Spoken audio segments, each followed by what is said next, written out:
Hi, everyone, and welcome to this week's Protocol Virtual Meetup. My name is Biz Carson, and I'm your host this week. I cover startups and venture capital for Protocol, and I also recently launched my new weekly column called Protocol Pipeline, focused on startups and venture as well. And my goal each week with Pipeline is to reflect the conversation between VCs and founders and what's happening in their worlds.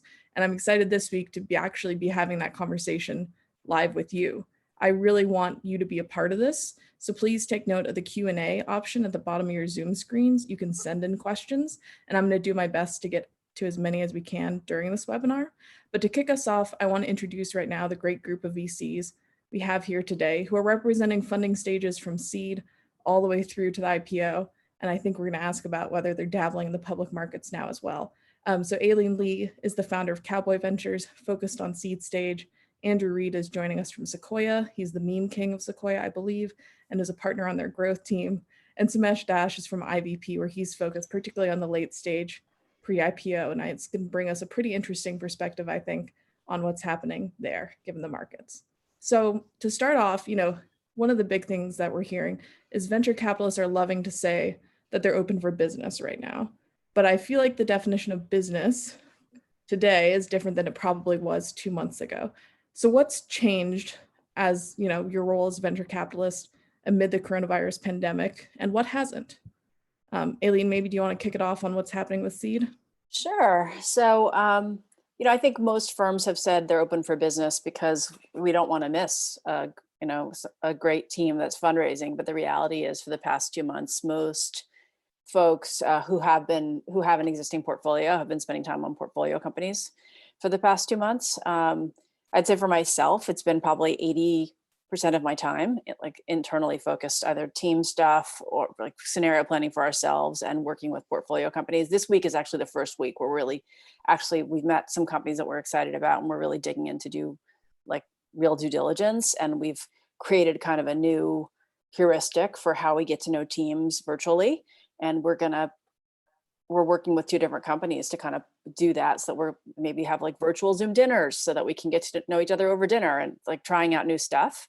But I think it all depends on the partner and the firm and what's going on in their portfolio, because that's like the commitments you've already made is generally our first priority. Andrew, what's changed over at Sequoia? Yeah, I'm glad you mentioned my memes in the intro. I actually made an open for business meme. I think the data suggests, on the investment side, it is a little bit business as usual by the metrics. I think we made 10 new seed and Series A investments since March 1st. And I mean, we had the big round in Robinhood announced on Monday, rounds in Figma and Stripe and Confluent on the growth side. So like the metrics suggest things are open for business. Obviously, the day-to-day is wildly different, like on Robinhood, the founders first called me sitting in this room, and we wired the money sitting in this room. And that's very different than it was probably, 6 weeks ago. Are any of those deals companies you hadn't met before this time period? Yeah, I think there's a little element of whether or not it's a deep relationship before COVID, or somebody you got to know better over Zoom, or companies that are already in our portfolio. We've done all flavors.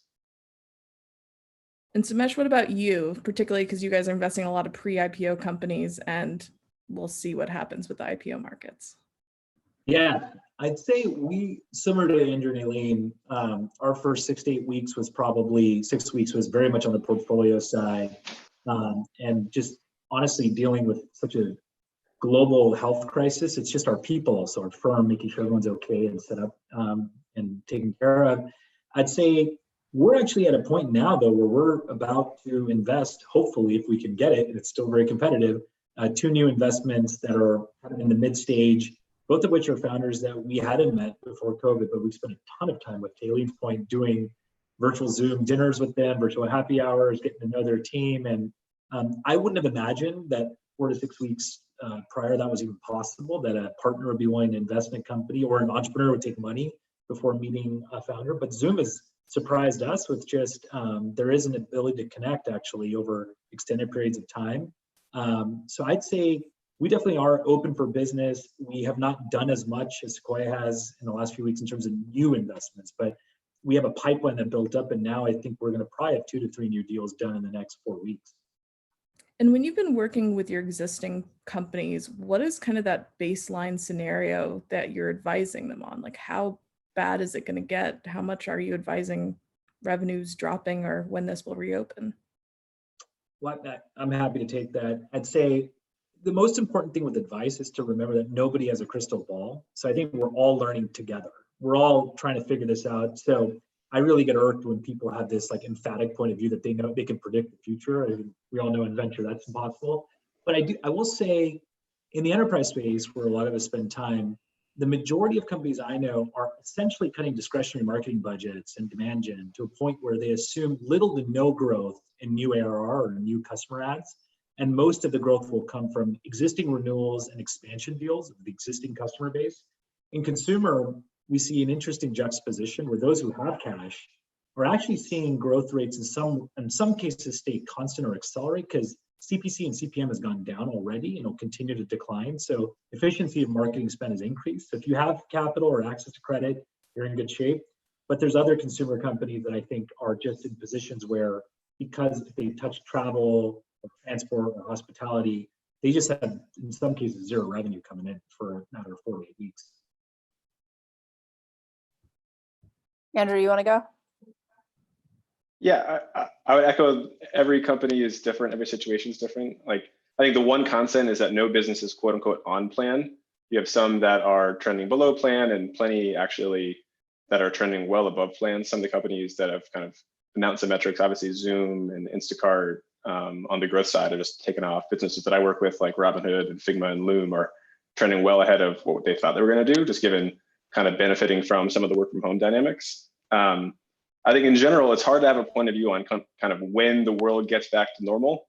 I mean, it's unclear even what normal is going to look like.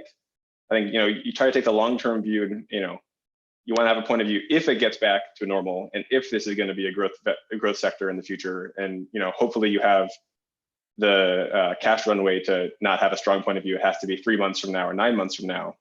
But that's kind of the focus for us. It's less taking a point of view on kind of specific reopening times. And hopefully most of the stuff that we do is already on good trajectories coming into this. I guess I'll just add in the enterprise space, if you've got software that needs new adoption by enterprise customers, I think, and a lot of founders and VPs of marketing, VPs of sales have not worked through a recession before or a significant slowdown. So it's natural to be optimistic, and all of us want to be optimistic that like this will just be a quarter or two and then everything will kind of come back, because that's what we've it's been just up and to the right for pretty much the past 10 years. And so, but I think it's, as a fiduciary or as a custodian of your company, it's smart to have much more conservative scenarios and hopefully be wrong, but to expect that if you've got software that you're selling to new enterprise customers, and adoption for the whole rest of 2020 is going to be really tough and probably slow for the first half of 2021. And maybe start to expect that things will start to pick up and things will have settled out in the second half of next year. But I think that's probably the safest way to bet if you're kind of an earlier stage enterprise software company, unless you're selling something that's vital to operations happening during COVID.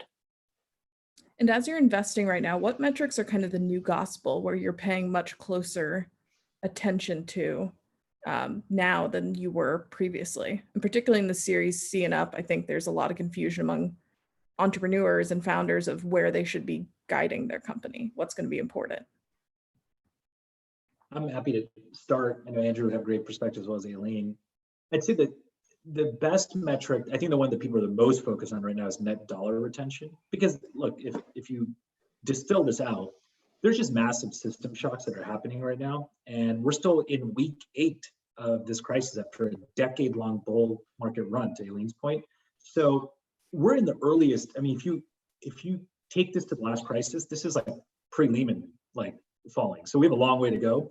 I actually think that net dollar retention is the best proxy for understanding how sticky the product is, how ubiquitous the product market fit is. And if you look at the companies in the public markets benefiting, Twilio announced 2 days ago 142% net dollar retention. Stock climbed obviously a lot. Fastly yesterday was, I think, 123%, stock up 25%. So you're seeing a correlation, I think, of that metric as the key KPI that a lot of the streets focused on. And for the late stage private companies, retention, net dollar retention, expansion dollars are the key metrics that people care about. I'd say the one Sorry, thing, my coworker working in the background. Sorry about that. the one thing I would add is that there's no substitute for cash flow. And this is something that Don Valentine taught me when I first started at Sequoia. And I would say, I presume all of us, like the cash flow statement is now moving up in the board deck and paying attention to things like receivables and payables and things like that. That's super important. And obviously over a long time horizon, you know, I think we've all been schooled on discounted cash flows, but also in the near term, keeping a close handle on cash is king. Months or years of runway is super important. And what Yeah. about a seed stage? Yeah.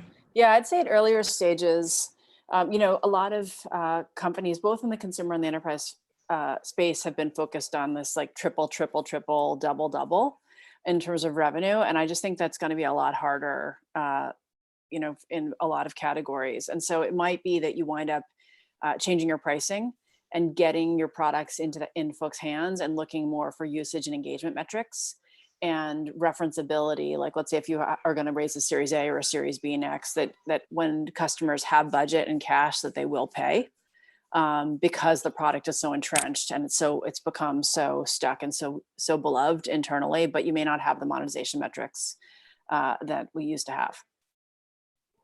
And as you were talking to these entrepreneurs about funding and doing your Zoom dinners and happy hours, what are some new questions that you're asking entrepreneurs during this time as part of your diligence process? You guys have done deals in the past month. Why don't you guys start? I guess one, I think this is a kind of more broader macro topic, but you know, how you're going to build your company, where you're going to build your company, you know, where you're going to find your people, where they're going to live. I think, you know, I've worked with a couple of companies over the years that have been kind of remote first or remote friendly, GitHub being one and Loom now being another. I think that's going to be an increasingly common trend now that every company, at least for the foreseeable future, is remote only.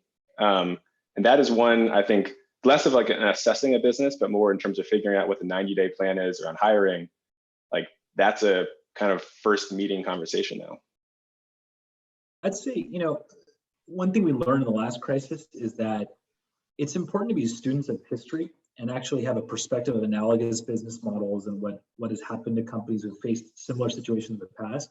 So a lot of it is, at least for me, it's understanding who do people look up to and who do people want to, like which parts of a great company do they want to take and apply to theirs, which parts don't apply.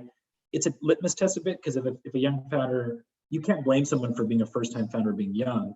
But if they have zero interest in like trying to understand other business models, other businesses, it's usually a sign that they're going to be myopic in their decision making. And so a lot of it is also trading stories about things we've learned from our own portfolio with the founders in those situations. One thing I'll add is it's something that like when I think about some of the companies that I've missed or passed on in the past years that I've regretted, it's because I didn't understand well that the founders were introverts instead of extroverts. And so sometimes introverts aren't as good at storytelling, or it's not as like kind of front facing, and it takes more digging to get to know the founders and their superpowers or their vision when they're more introverted. And so asking that more explicitly over Zoom to understand the founders' self-awareness about like kind of the personality type or their strengths and weaknesses and how they need to be complemented or how they communicate best. And what questions should founders be asking investors during this period as they are, you know, doing similar diligence on firms? I think in general, it's, I mean, a lot of the same. Like I think lots of people, there are lots of topics on Twitter and the like about what's happening to startup valuations. It's always worth remembering that, you know, taking on a new investor is a 10+ year journey, and the getting to know somebody and, you know, figuring out whether or not you want to work with them through things like dinners and kind of conversations that are maybe not pure business conversations, I think remains as important as ever, if not more important now. Yeah, I'd say there's a very conversational, so it's not really like Q&A as much as just, you know, when we invested in Snap and Evan was 23 and there was 8 employees, Twitter and the Series B, it was less of them asking us a lot and just a conversation that organically forms. What is interesting is just, I think, how much founders are really scared. I mean, they're scared personally, given the health situation. They're scared just with the lack of visibility in their companies. And so I always joke that the job of a VC is to be like those fun mirrors, where like if things are going really well, you sort of have to make them feel a little bit worse. And if things are going terrible, you should make them feel a little better. So I think a lot of the conversations are that, which is just helping them understand that like this has happened before, there will be another great day ahead, and we'll work through it together if we partner together. Well said.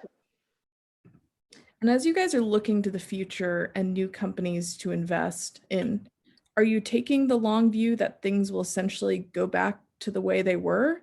Or are there new trends that are emerging that you think will actually last through this, and that, you know, our world has changed forever? I think for a lot of companies, they exited Q1 2020 and entered Q3 2024, as I think about it, meaning they were on the right side of history, and history just got pulled forward very, very quickly. That, I think, is the vast majority of the things that we're looking at. There are definitely some things around, you know, remote work and other topics that, you know, maybe weren't front and center that now are. But by and large, I think a lot of this is just pulling what was already destined to happen much, much faster. I just say, Biz, I hope things don't go back to the way they were before. I think there's always these paradigm shifts in Silicon Valley. When I started my investing career, it was right after Sarbanes-Oxley. People hoped to a world pre-Sarbox. And thank God Sarbanes-Oxley created the kind of financial regulatory oversight that was missing in technology. I think the same thing is here, where labor and real estate are two of the largest costs for all of our dollars, for Aileen, Andrew, and I.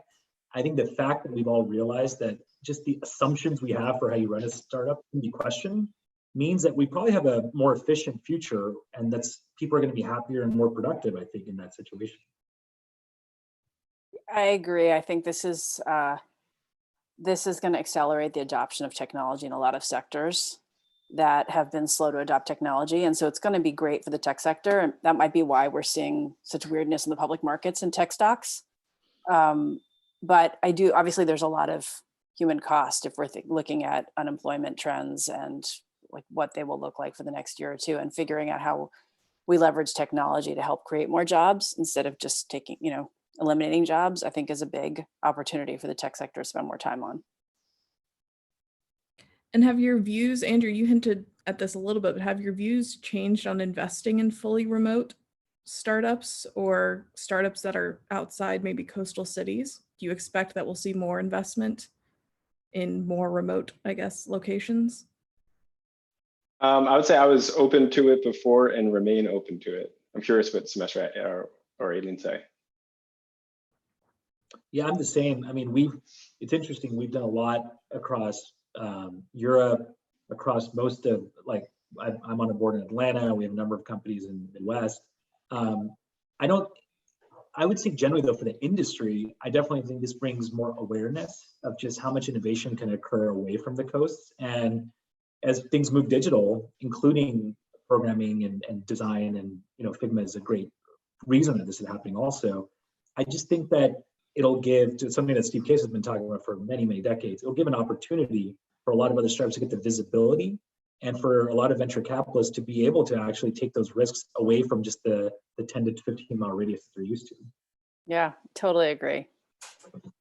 Also, one thing I'll add is I think there's this kind of remote only versus everybody in the office, and maybe there's this remote first concept, or like, I think the number of distinct, areas on that spectrum are going to expand dramatically in terms of how companies think about office space, how they think about employment. I think what is now like a very blunt instrument, remote or not remote, is going to become much more nuanced.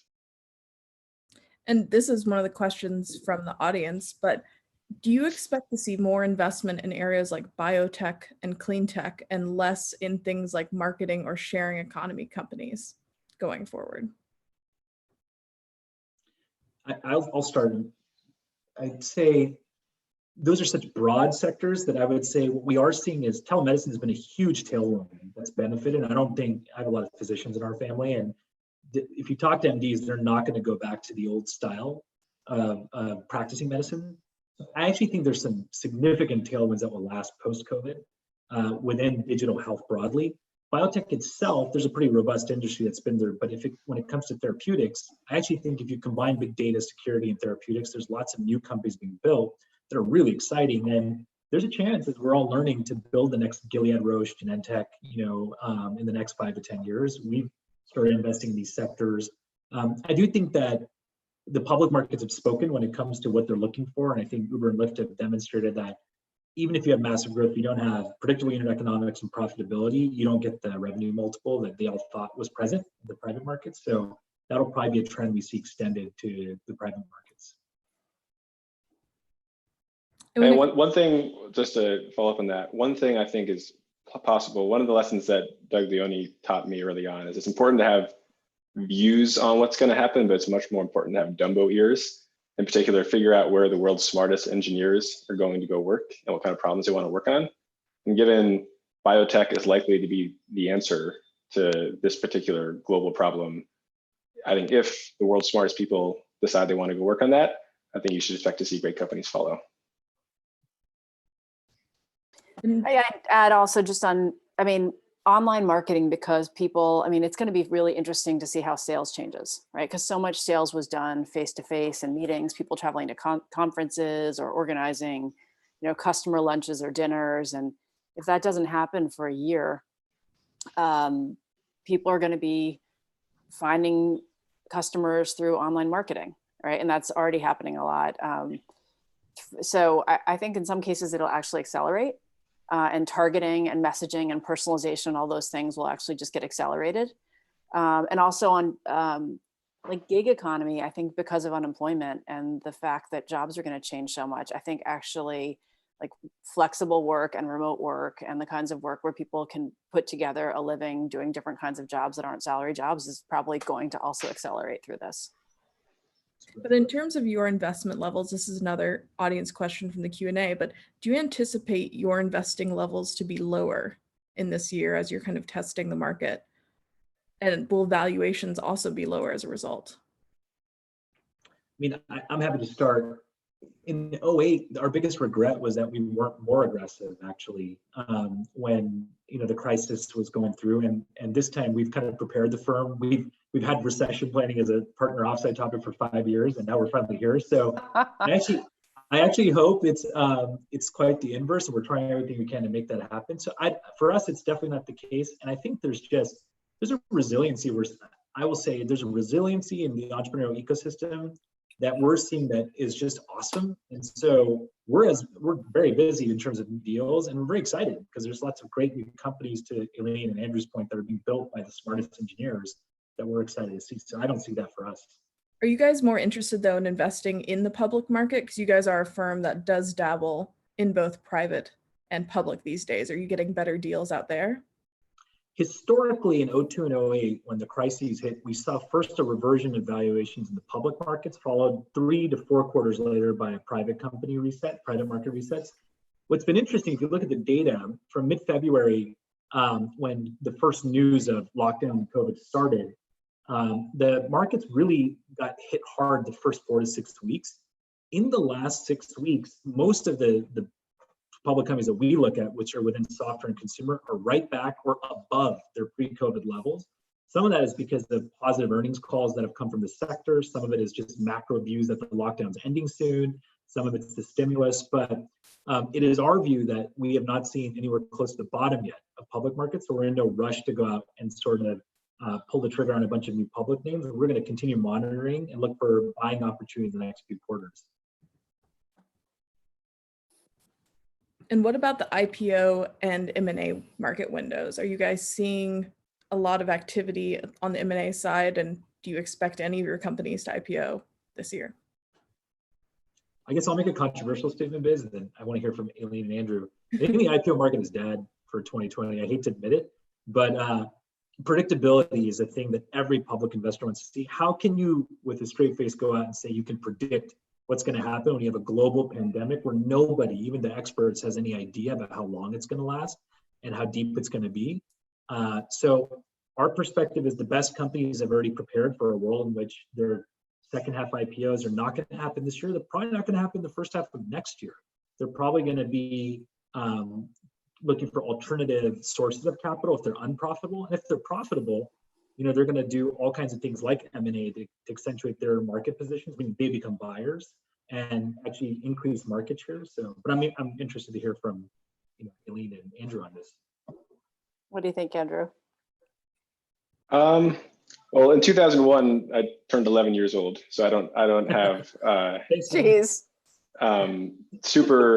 super tight perspectives. But it's funny, like there's this kind of like tribal knowledge thing at Sequoia, and even though I was 11 in 2001, I hear stories about the NetScreen IPO in December 2001. It was the first one after the crisis, and I think the market window for great companies is always open. I think you're still seeing a lot of crossover investors investing in privates, which makes me suggest that, or suggest to me that they will be interested in IPOs too. So I probably take the opposite side of kind of the 2020 window is closed for the super special companies. I would agree. I think like if you were Zoom and you were getting ready to, you were pre-public, you would still be able to go public in this market, right? If anything that is going to do well during COVID times, I think could still go out. M&A is going to be interesting. I think the value, like the folks with big cash balance sheets, I'm guessing, the startup ecosystem hasn't really absorbed the new reality yet. So I think they would probably think it's probably maybe a little too early to start buying stuff. Like I think after Q2 numbers come out, when it's more full, like public companies are more fully absorbed the economic disruption, then I think there's a chance that then we'll start to see some companies fold. Unfortunately, some companies go out of business. And I think like valuations may be a lot different after Q2 than they are right now. So I think folks with balance sheets are probably thinking maybe back half of the year is a good time to start looking. But then also just looking at historical downturn data from when great companies are started, like back to your earlier question, Biz, about like, I expect we're going to be super busy this year and next year, because this is like the best time to be investing in startups. Especially after, and for folks who have gotten laid off, if they can regroup with their friends or, they ideate, they have time to kind of have some downtime after leaving a job and brainstorming and getting excited about the next thing. Like the companies that are started in this period are actually going to be probably some of the best of the decade. And this is another audience question, but how are you guys approaching investing in new companies which are being hurt by COVID right now, but did have a strong team and before COVID had best-in-class traction and growth? So businesses that are just zero revenue or something now, but before this were interesting businesses potentially. I think it's equally hard to invest in companies that are doing way better than expected and ones that are doing way worse than expected, because the reality is like, you try to think about investing over a 10-year time horizon, the results in Q3 2020 are going to have basically no implication on the long-term trajectory. Obviously, with the nuance being the world has changed and will remain changed for a very long time. So a lot of what we talk about is less what's the next quarter going to be. It's more about, what are the long-term implications? And I think that's the dominant conversation, regardless of what the short term is. So you kind of look through the crisis and try to figure out what the world looks like on the other side. Yeah, and I'd say this depends on stage also. I think what we're seeing is this in the Series A, Series B stage, which is the earliest we typically go, people are getting great product feedback from COVID, and they're actually making the tough decisions now, which are gonna, I think, make them much stronger going forward. If you're a very large company though, and you've had a systematic shift where you've got thousands of employees that are affected, it takes time to be able to like digest what this means. So I think that part of the market it's not just us. That's a tough part to get funded. But I think capital is efficient in some ways where it's getting reallocated to sectors that are showing tailwinds and teams that are showing resiliency. And those that you can only use COVID as an excuse for so long. The reality is a lot of these companies that we see had systematic issues even before COVID, and some of them try to blame it on COVID. But if you do the work, you realize there was fundamental issues to begin with. I also think like nature hates a vacuum, and for better or for worse, the world of 2019 felt a lot like the world of 2015. A lot of the kind of interesting opportunities have been filled. You blink now and there are vacuums all over the place, and big companies are not going to be able to pivot into those areas. Like the companies that are going to solve these new problems are startups, period.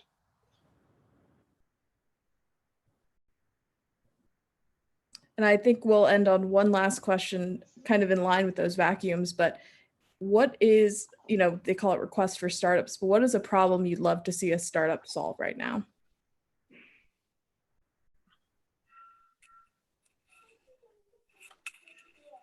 I guess I'll start.